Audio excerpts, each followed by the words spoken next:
Alors, je vous retrouve maintenant pour le tirage sentimental pour les lions pour le mois de décembre 2021. Donc, ce tirage, je le fais à partir du tirage général. Donc, je vous mets le lien ici. Tirage général donc pour les énergies du mois de décembre 2021 pour mes lions. Soleil en lion, ascendant en lion, lune en lion et Vénus en lion. Là, je vais compléter donc pour les célibataires et les lions en couple. Je vais regarder un petit peu ce qu'on a en plus. Donc je reprends le tirage tel que je l'ai fait dans le tirage général et je vais compléter avec un autre tarot. Voilà, donc c'est assez intéressant parce que c'est arrivé là qu'on ait des énergies qui se répètent, hein, donc qui sont vraiment confirmées par les deux tarots. Il y a des messages très intéressants. Alors bien sûr, c'est une guidance qui se veut générale. Je ne peux pas canaliser des messages pour tout le monde qui me regarde. J'en appelle à votre bienveillance. Hein. Si le message ne vous parle pas, c'est qu'il ne vous était pas destiné. Donc, eh bien, écoutez, voilà, c'est pas la peine de mettre que vous n'aimez pas, par exemple. Si ça vous parle pas, ben, vous laissez la vidéo et puis voilà. Euh, voilà. Bon, j'en dis pas plus, mais c'est vrai qu'il y a du travail quand même, hein, et c'est bien de respecter le travail des youtubeurs, des youtubeuses. Voilà. Bon, alors, qu'est-ce qu'on avait? Mes lions célibataires, regardons l'entourage, le lien avec l'entourage proche, hein, c'est la maison 3. Vous aviez eu le roi des coupes. Le roi des coupes nous parle d'une situation où on est dans son élément, avec une forme d'empathie, d'écoute. On avait cette idée d'écoute déjà dans l'oracle. Alors, soit c'est vous êtes dans votre élément, vous êtes quelqu'un qui a de l'autorité ou qui sait s'affirmer, ou c'est un appel à vous affirmer aussi. J'ai aussi cet appel ou ce constat de je suis à l'écoute de l'autre et c'est ça qui me permet d'avoir des relations favorables avec mon entourage, mais j'ai également un, un individu, potentiellement un homme, mais pas exclusivement, d'un signe d'eau, cancer, scorpion, poisson, ou bien des choses qui se jouent, j'en ai parlé dans le tirage général, au moment où la lune arrivera dans le signe du poisson. C'est-à-dire, euh, c'est-à-dire au moment le 9 décembre. Voilà. Donc vous prenez si ça vous parle, voyez si la date elle vous parle. Parce qu'il y a quelque chose, une énergie vraiment qui vous connecte à votre intuition, à votre empathie.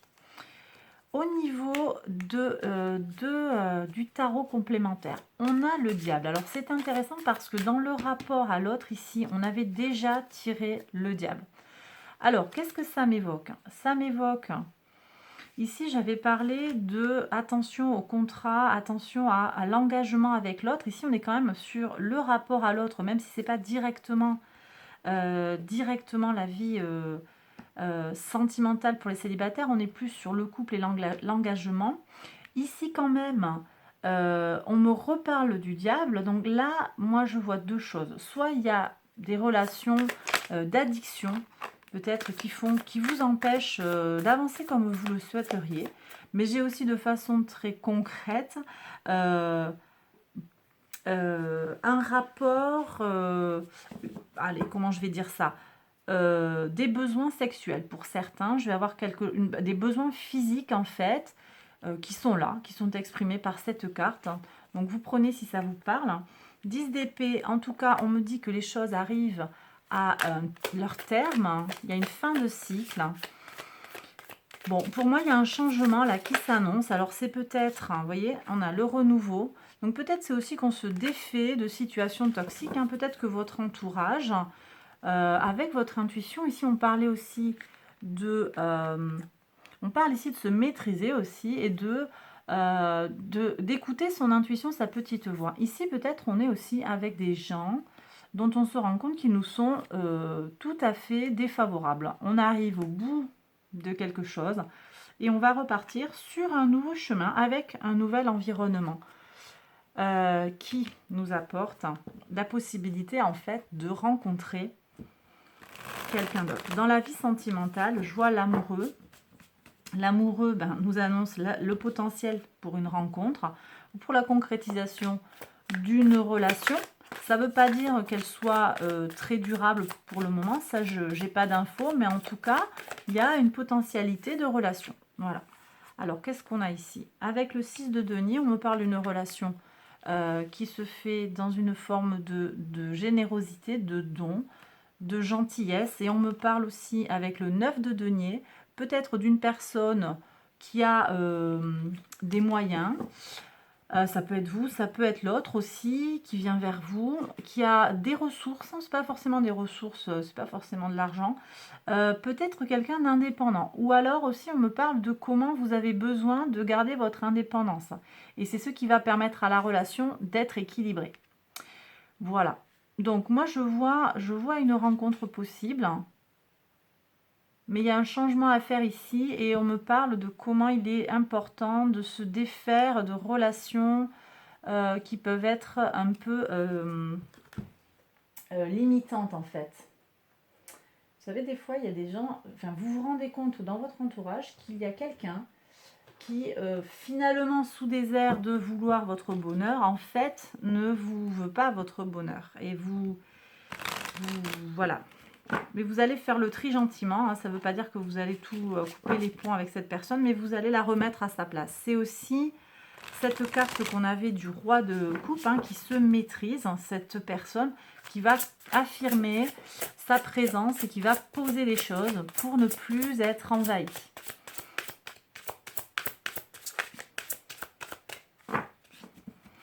Alors, est-ce qu'on peut avoir un message de l'oracle pour mes lions célibataires? Alors, je ne sais pas si ça veut sauter. J'ai pas l'impression. Est-ce qu'on va avoir un message?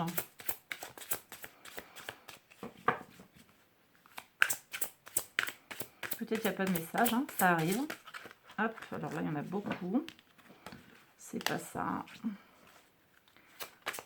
Est-ce qu'il y a un message pour mes lions célibataires? Alors, j'en ai deux. Je vais prendre ces deux cartes pour voir. Alors, traiter les problèmes familiaux. D'accord. Donc, ce diable-là, ça pourrait pour certains être des problèmes dans votre... Alors, je vous parlais de votre entourage. Hein, j'ai peut-être un parent, un frère, une sœur. Il y a quelque chose, en tout cas, dans votre famille qui vous empêche d'aller vers l'autre. Peut-être vous devez vous occuper d'un parent. Ou bien vous avez un parent qui vous renvoie des messages négatifs et ça vous plombe, ça vous empêche de vous occuper de vous-même. Votre vie amoureuse tirera bénéfice du pardon que vous accorderez à vos parents, on me dit aussi. Alors ça, c'est intéressant parce que ce qui est vécu, et donc j'ai guérison de l'enfant intérieur aussi, cette idée de guérir, pardonner à ses parents, c'est aussi guérir de ses blessures d'enfant. Tout ce que vos parents auront pu rater, en fait, ou que vous considérez qu'ils ont raté vis-à-vis de vous, eh bien, en les pardonnant, en tout cas en vous dégageant de ça, ça va vous enlever d'un poids qui vous permettra de vous engager avec quelqu'un d'autre. Voilà ce qu'on me dit. Et alors, d'accord, on me parle de mariage. Alors ça, c'est intéressant. Je ne crois pas que ça dise que vous allez vous marier tout de suite, hein. Je ne crois pas que ce soit le message, mais cette situation comporte un mariage. Alors, il n'est pas impossible que vous rencontriez quelqu'un qui est déjà en couple. Ça, c'est pas exclu. Bon, alors après, vous prenez vos dispositions. Hein. Si ça vous convient, ça peut donner des situations compliquées. Donc, je vous laisse juge en fait de ce que vous avez envie de gérer ou pas. Ou bien, ça renvoie directement à vos parents. Hein, ça renvoie à un couple. Hein. Et effectivement, on pourrait nous redire qu'effectivement, il y a quelque chose. Ou alors, peut-être aussi, vous avez, je ne sais pas, hein, là, ce que ça m'évoque, c'est vous avez une peur bleue de l'engagement, peur bleue du mariage, parce que vous avez peur de reproduire un schéma du passé avec votre famille. Ça peut aussi... oui, ou alors vous concevez la vie d'une certaine manière parce que vous avez eu un certain schéma familial.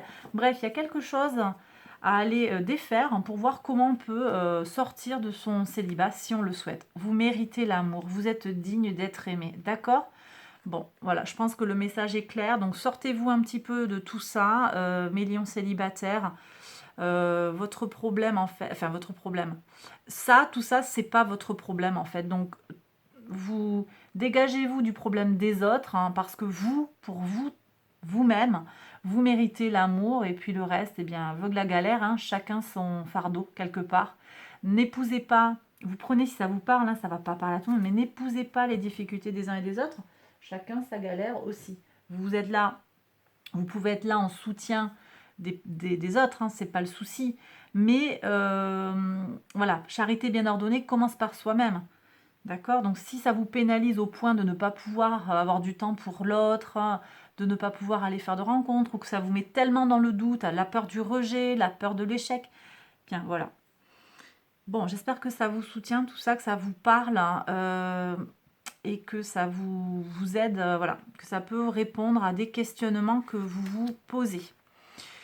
Voilà, j'ai terminé pour vous, mes célibataires lions. Je passe maintenant aux lions en couple. Alors, les lions en couple, pour voir. Hop, je range ça, je retourne. Donc, mes lions en couple, votre foyer. Alors, ça va être votre foyer ou bien celui de votre conjoint, compagnon, compagne. Vous adaptez selon votre situation. Donc, il y a une régénération là au niveau du foyer. Bon, alors, je suis avec famille recomposée, je suis avec déménagement, je suis avec des changements, donc peut-être des transformations profondes dans le couple, peut-être un enfant qui a grandi, qui a quitté le nid, il y a des changements dans le couple. En tout cas, alors on me dit que sur la vie sentimentale, rappelez-vous, on avait sorti l'amoureux. Si c'est vous, là, ben, ce changement, il vous met en appétit pour le sentiment. C'est comme si ça refaisait naître la flamme pour vous. Voilà, donc c'est plutôt positif. À voir maintenant dans quel état d'esprit est l'autre. Alors attendez, ça ne va pas. Je voudrais tirer une carte sur le jugement et une carte sur l'amoureux. Alors, sur le jugement, ok, et sur l'amoureux, est-ce que je peux avoir une autre carte, s'il vous plaît? Alors, ça ne veut pas sauter, on va voir. Non, je vais regarder sur le jugement. Qu'est-ce qu'on a? 5 de denier. Bon, alors le 5 de denier, il y a quand même une notion de manque ou de peur de manquer. De peur de manquer sur le plan des ressources. Alors regardons, qu'est-ce qu'on a en complément? Le mât, le 8 de bâton. Bon, alors effectivement, on me dit qu'il y a un nouveau départ. Bon, là je suis vraiment avec quelqu'un qui pourrait avoir quitté le nid, ou la peur du changement, la peur d'une régénération profonde, d'une restructuration. On perd un peu pied, on est dans un espèce de déséquilibre sur le plan de ses ressources, sur le plan matériel. Ça peut être financier, mais pas forcément, hein, ça peut être aussi sur ses ressources psychologiques, ça nous perturbe. On se retrouve un petit peu comme si on était voilà, départ, retour à la case départ. Néanmoins, on me dit que ça va aller vite. Il y a des communications, des messages avec des bonnes nouvelles, on me dit, hein, sur tout ce qui va concerner le foyer. Je vais en tirer une de plus pour voir un petit peu ce qu'il y a à savoir sur votre foyer. Roi de bâton. Roi de bâton, pour moi, on me parle aussi d'énergie vitale, hein, d'énergie potentiellement sexuelle aussi retrouvée. Hein, donc, ça correspond bien aux énergies de l'amoureux.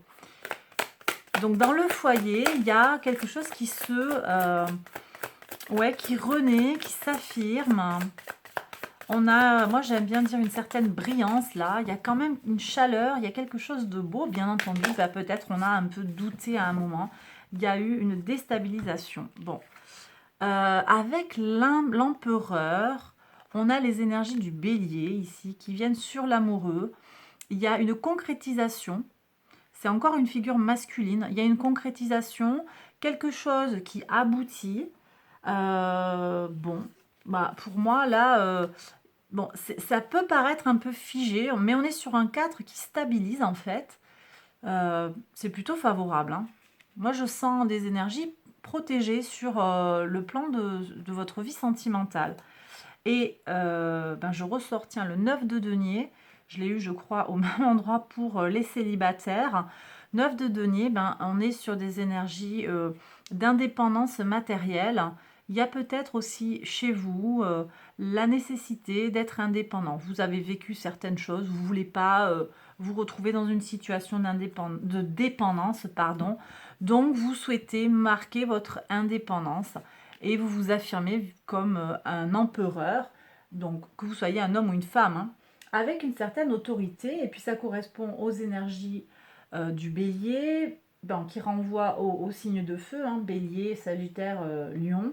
Donc on est dans des énergies comme ça, énergie Mars est en Sagittaire, tout le deuxième tiers en fait du mois de décembre, ça va vous soutenir aussi. Et toutes ces énergies de fougue, de vie, moi je pense que là, il y a quand même bon, du potentiel pour que les choses ou bien se développent, hein, ou bien reprennent du poil de la bête. Voilà en clair, d'accord? Alors, attendez, je suis en train de... Voilà. Donc, j'ai tiré ça. C'était pour aller voir avec votre autre. Donc, votre autre dans le foyer, comment il se sent, comment elle se sent. Ok, on est dans de la réceptivité dans le foyer et dans la vie sentimentale. Il y a beaucoup de réceptivité. Alors, c'est peut-être vous si vous êtes une femme ou bien c'est l'autre. Ça peut être votre compagne, c'est pas nécessairement une femme aussi, ça peut être une personne de sexe masculin avec une grosse énergie féminine, avec beaucoup de sensibilité, de réceptivité. Alors on a le 6 de bâton qui nous parle d'énergie retrouvée, de victoire. On nous parle encore des énergies de vie, hein, des énergies de feu. Il y a quelque chose, bon, une envie d'améliorer les choses, hein, clairement. Clairement, il y a quelque chose là qu'on a envie de faire avancer.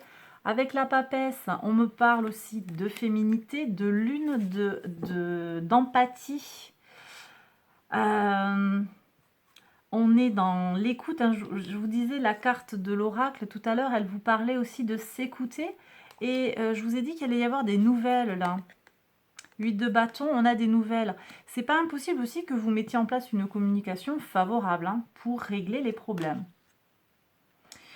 Sur la vie sentimentale de votre autre, qu'est-ce qu'on a comme énergie? Alors 2, c'est bon pour moi. Le 5 de bâton. Il y a alors peut-être des petits tracas physiques un peu qui bloquent. Et on a le 4 d'épée. Oui, il y a besoin de repos. Votre autre, il est peut-être sur une phase un petit peu... où il ou elle a besoin un petit peu de se poser. Vous voyez, il y a... Bon, il y a des énergies victorieuses là, mais on a quand même aussi, moi je ressens même avec la papesse, hein, un besoin de calme, hein, d'introspection peut-être, suite à des tensions sur le plan physique. Hein. D'accord? Donc voilà, l'énergie de Jupiter en balance, on rééquilibre un petit peu. Donc il y a peut-être besoin d'un temps de réflexion chez votre autre, hein, pour pouvoir...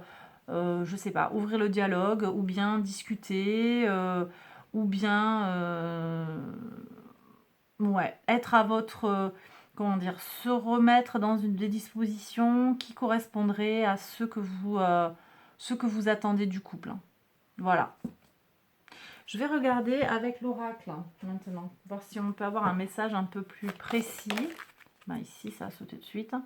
A beautiful face. On me parle ici de se faire beau, de se faire belle pour l'autre, hein, de ne pas hésiter en fait à remettre un peu à raviver la flamme. Voilà ce qu'on me dit. Bon, bah écoutez, voilà. Est-ce que j'ai un autre message qui arrive? J'en ai deux, je les prends. Attraction physique et recherche de plaisir. Bon, bah écoutez, c'est très clair. Ouais, bon, on se fait beau pour se faire du bien et pour se retrouver sur le plan physique. Hein, voilà. Et on est sur des relations. Alors, une relation avec le numéro 3, on est sur quelque chose qui est naissant. Mais en même temps, avec le 14 et le 16, on est quand même sur une relation qui serait un petit peu plus dans une forme de maturité.